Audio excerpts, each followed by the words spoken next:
네, 잘 쉬셨습니까? 또 진도 나가겠습니다. 해야 할 게 생각보다 많습니다. 그래서 조금 진도를 빨리 나가겠습니다. 아, 여러분들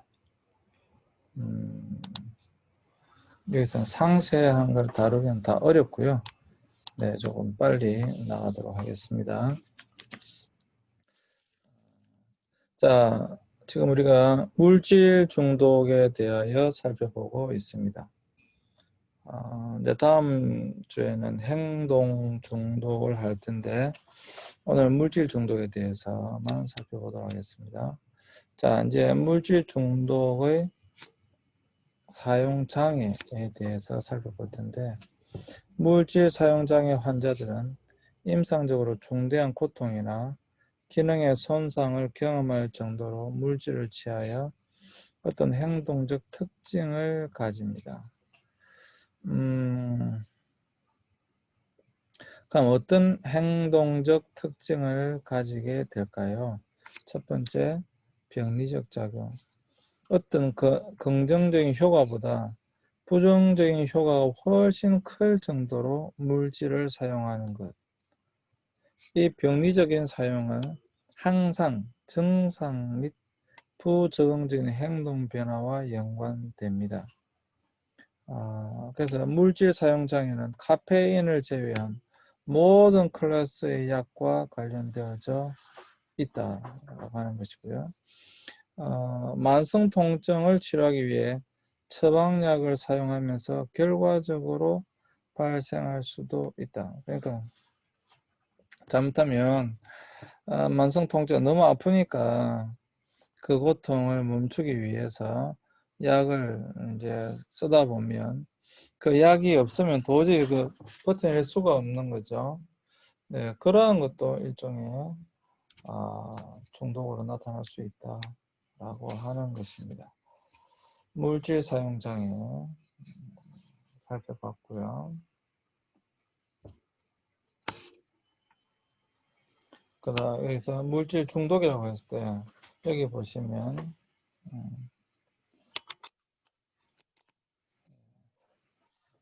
과도한 물질 사용을 한 시기에 급성 임상적 상태가 야기될 수 있다.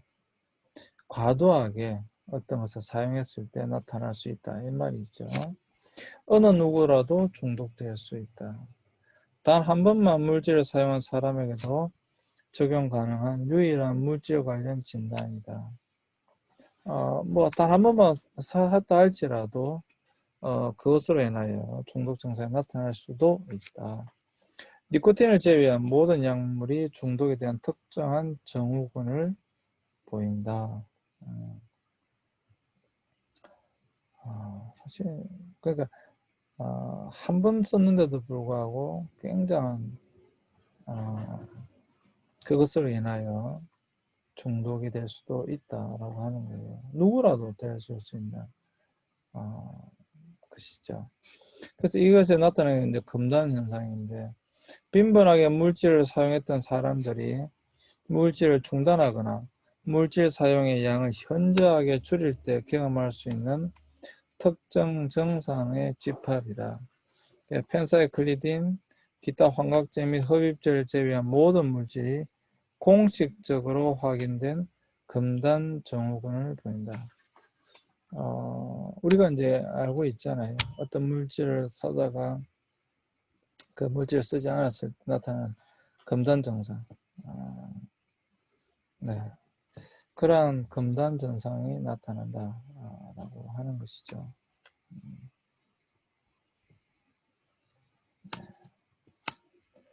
후금단. 장기간 사용하던 약물의 중단 혹은 감소가 일정 기간 지난 후에 나타나는 금단 증상. 재발 방지를 위해 충분한 교육이 필요하다. 그러니까 어떤 약물을 끊었을 때 곧바로 나타나는 금단 현상도 있고 일정 기간이 지나고 난 이후에 나타나는 금단 현상도 있다. 이러한 것들은 재발 방지를 위해 충분한 교육이 필요하다. 라고 하는 것입니다. 이제 내성이 있는데 약물을 반복 사용함에 따라 신체 의존이 강해지고 약물의 효과가 점차 감소하여 동일한 효과를 얻기 위해 전보다 더 많은 약물을 필요로 하는 것이죠. 여기서 내성이 생겼다 우리가 그런 말을 많이 하잖아요. 그러니까 내성이 생겼을 때에 그것이 위험한 이유가 뭐냐면 더 많은 양의 약물을 필요로 하기 때문에 그렇습니다. 더 많은 양의 약물을 필요로 하기 때문에 점점 더 이제 그 양을 늘려나가야 되는 것이죠. 그래서 이제 위험하다라고 하는 것입니다. 이건 여러분 너무 잘 알고 계실 거고요.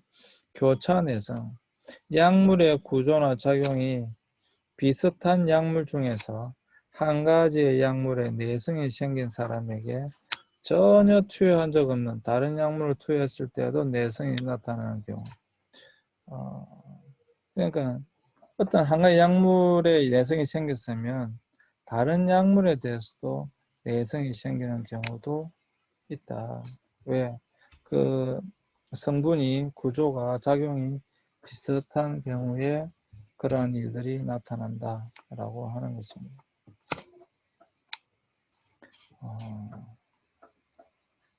네, 이러한 내용들은 여러분들이 뭐 많이 들어보셨기 때문에 제가 빨리빨리 넘어가겠습니다. 유발인자, 중독 행동을 하게끔 자극하는 생각, 개념, 사람, 장소, 사물 또는 감정 상태, 거의 모든 것이 유발인자가 될 수 있다. 유발인자 자체는 해로운 것이라 할 수 없지만 그것이 마음속에서 만들어내는 연결들이 약물을 하게 할 가능성이 높다.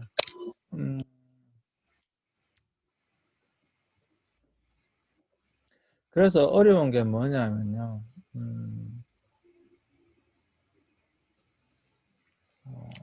만약에 어떤 마약에 중독되어졌다라고 생각해 보세요. 어떤 마약에 중독되어졌는데 이 사람이 그 마약을 끊었다고 생각해 보세요. 알코올이라고 생각해 볼까요? 끊었어요. 끊었는데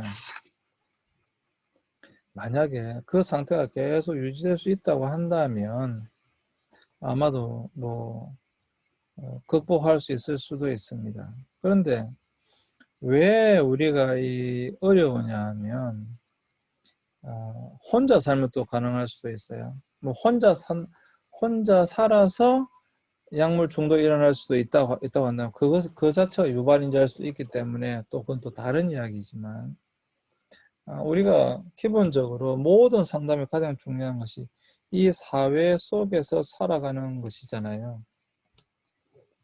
이 사회 속에서 정상적인 삶을 살아가는 것, 그것이 가장 중요한 것이기 때문에 사회 속에서 산다라고 했을 때 자기 혼자만 살아가는 것이 아니고 외부에서 나에게 굉장히 많은 충격들이 올 수가 있는 것이죠.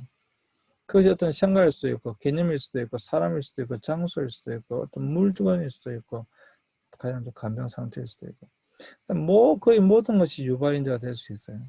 그 사람이 중독이 될 때 분명히 중독이 된 요인이 있거든요. 아무 이유도 없이 중독이 되지는 않습니다. 예를 들어서 우리가 이제 뭐 여러분 중에 군대 갔다 온 사람들 보면 그냥 담배라고 생각해 봅시다. 담배는 좀 다르긴 한데 그냥 담배라고 생각해 봅시다. 담배를 끊었다. 열심히 끊었어요. 그런데 옆에서 누군가 담배 피우는 것을 봅니다. 또 갑자기 어떤 스트레스를 받습니다. 그러면 자신은 담배를 끊었다고 생각하고 실제로 끊었는데 그것이 하나의 유발인자가 되는 거예요. 그러니까 다시 남이 담배 피우는 걸 보고 담배를 피우게 되고 어떤 정말 힘든 일이 발생해서 다시 담배를 피우게 되고 사실 이 유발인자 이것이 굉장히 어떻게 보면 굉장히 중요한 것인데, 여러분들이 어떤 중독에 빠져 있다고 한다면 이것을 유발하는 유발인자가 무엇인가를 아는 것도 굉장히 중요합니다. 그 유발인자를 알아서 여러분들이 그러한 것들을 피해갈 수 있다고 한다면 중독 현상을 완전히 해결할 수 있습니다. 물론 그것이 쉽지는 않지만 그렇다 이 말이에요. 갈망, 카빙이라고 하는데, 기존에 사용했던 약물을 다시 사용하고자 하는 욕망이 생기는 것, 이걸 갈망이라고 합니다. 그러니까 생화학적인 요소에 의해 신체적으로 오존되어 생길 수도 있고 유발 인자에 의해 촉발될 수도 있습니다. 그건 뭐 당연한 것이죠.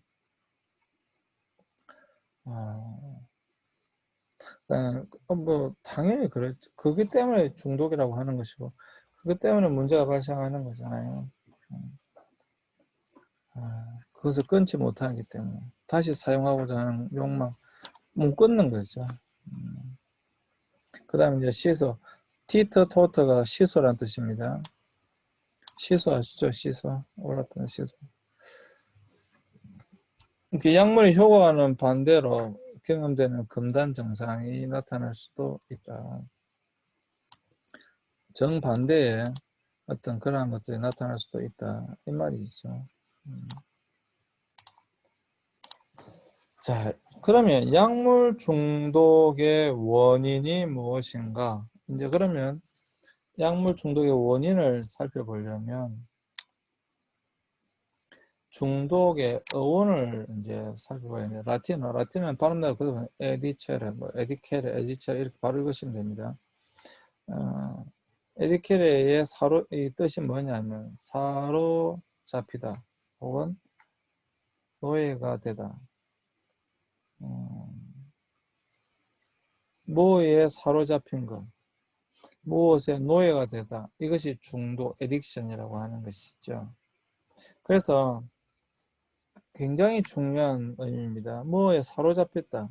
더 다르게 말하자면 강하게 말하자면 노예가 되었다. 노예가 되었다. 어떠한 물질이나 행동에 비정상적으로 집착을 보이고 통제하지 못할 때 결국 그것이 나를 노예로 삼고 통제하게 된다는 의미입니다.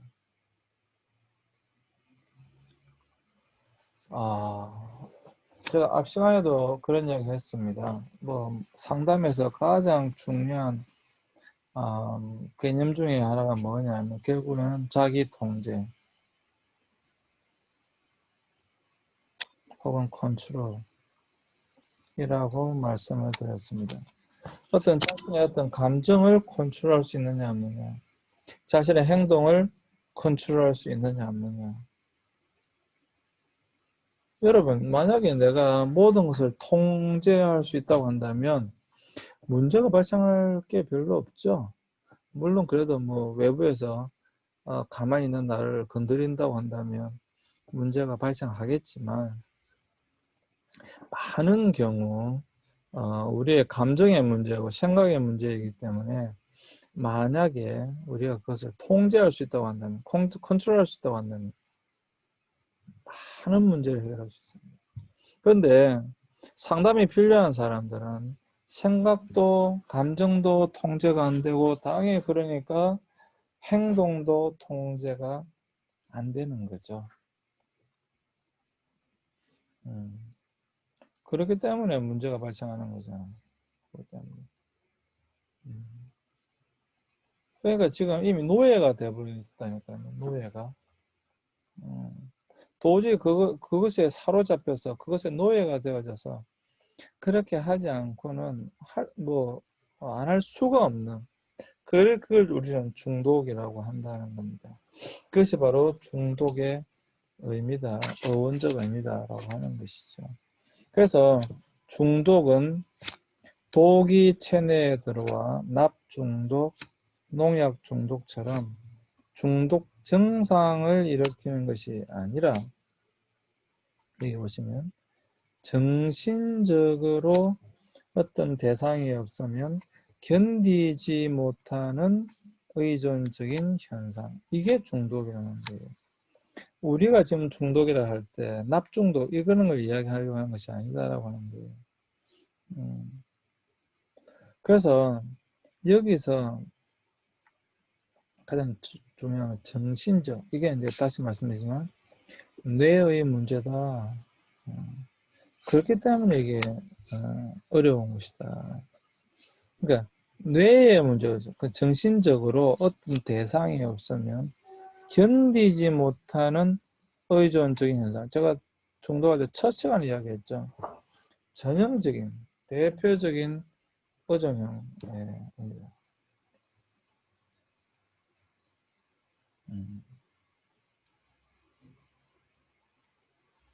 그래서 이 중독, 어떤 대상이 없으면, 어떤 그 물질이나 어떤 그것이 없으면 도저히 견디지 못하는 의존적인 현상.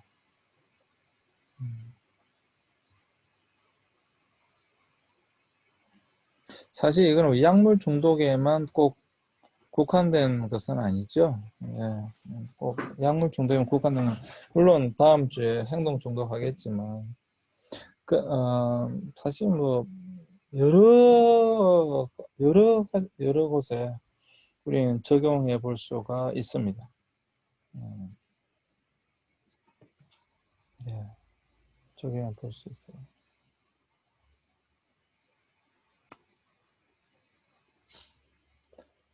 자,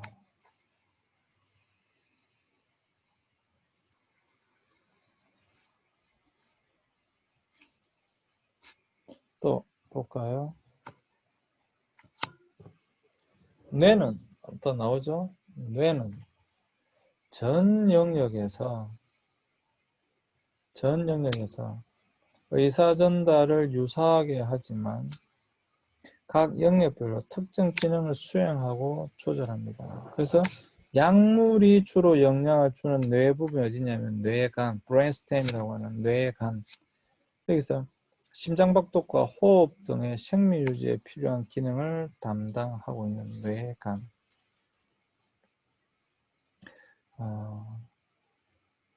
약물이 뇌간에 영향을 끼친다.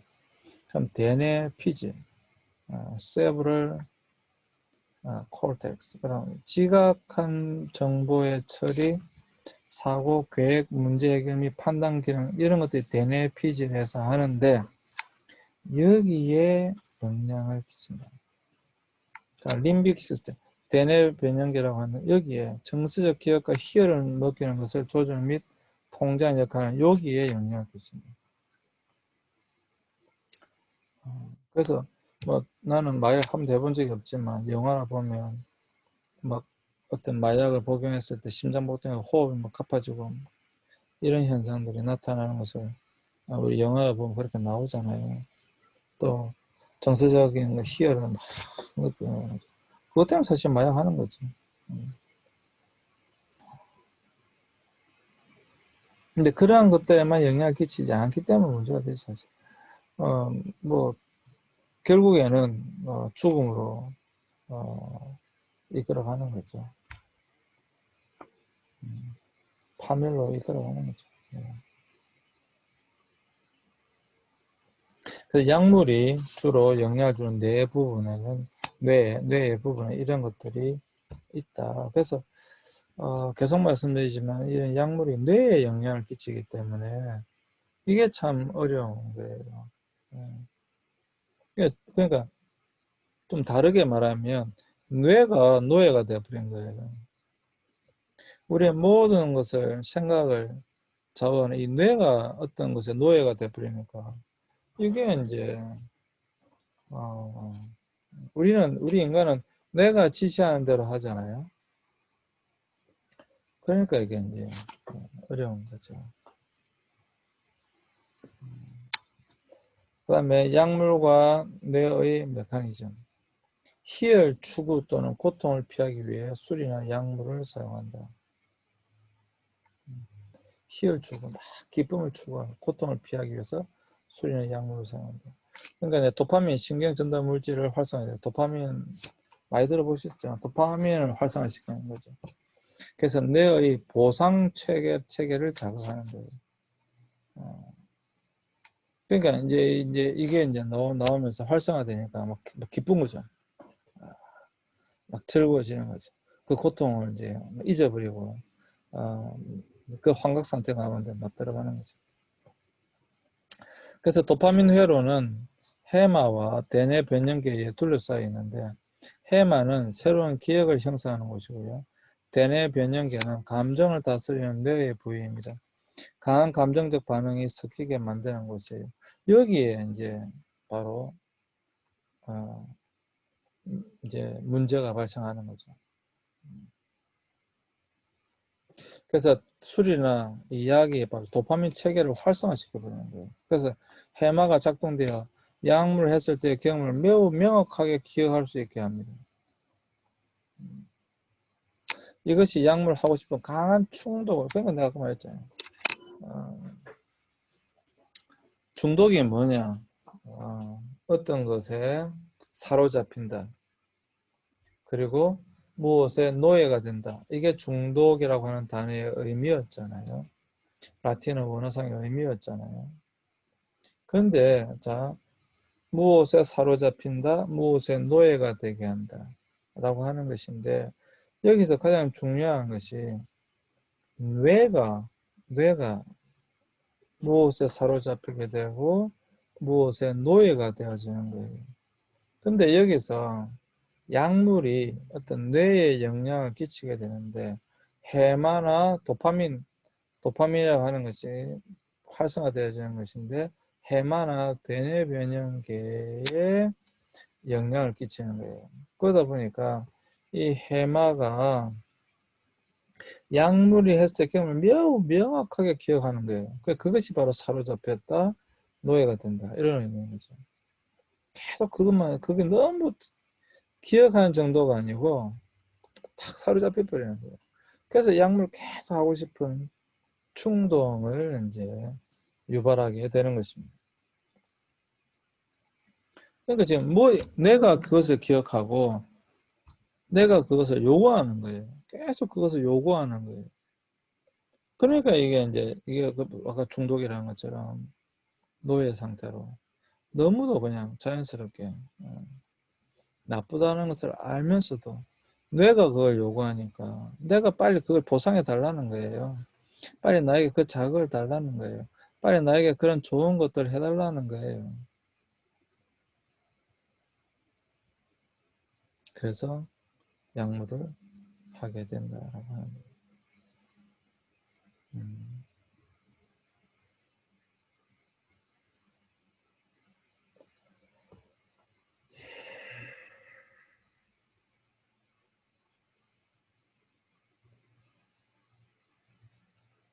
그래서 여러분, 이게 조금 이제 다르게 이야기하자면, 이 시간 여기까지만 하고 마치고 또 잠시 쉬었다 하겠습니다. 여러분, 그 상담해 보면 이게 의식이고 이게 무의식인데, 우리가 무의식에 사로잡혀 있잖아요. 그러면 이 무의식에 굉장히 좋은 것들이 만약에 깔려 있다고 한다면 외부에서 빵 때려도 좋은 게 이렇게 올라옵니다. 그런데 대부분의 무의식 세계 속에 안 좋은 것들이, 내가 하고 싶어서 하지 못했던 거, 이러한 하여튼 슬픔, 상처, 욕망, 기타 등등 이런 것들이 막 깔려 있어서 우리가 뭔가 때렸을 때에 안 좋은 것들이 이렇게 올라오는 거예요. 이렇게 분노가 올라오거나 이런 것들이 그런 거예요. 그래서 상담할 때, 상담자 수업할 때 그런 일 참 자주 합니다. 결국엔 문제는 이 의식의 부분이 아니라 이 무의식의 세계인데, 여기에 좋은 것을 계속 이렇게 쌓는 겁니다. 좋은 것을. 지속적으로 좋은 경험들을 계속 쌓아주는 겁니다. 그러면 외부에서 뭔가 빵 때려도 좋은 게 올라오겠죠.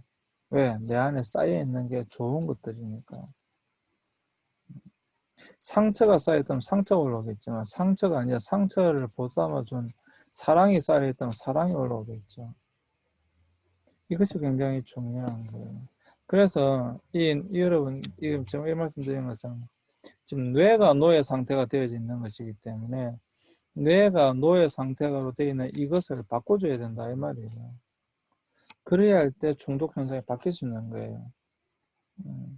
새로운 지금 이 내가 원하는 그 약물이 아니라 다른 것으로 통해서 내가 희열을 느낄 수 있고 기쁨을 느낄 수 있어야 된다 이 말이에요. 그러면 치료될 수 있는 거예요.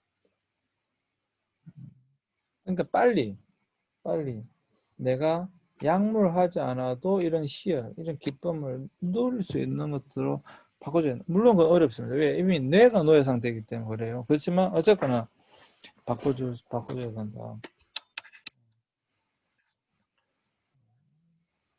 뒤에 나올 테니까 그것도 하도록 하겠습니다. 네, 이 시간 여기까지 하고 잠시 쉬었다가 마지막 3교시 하도록 하겠습니다. 잠시 쉬겠습니다.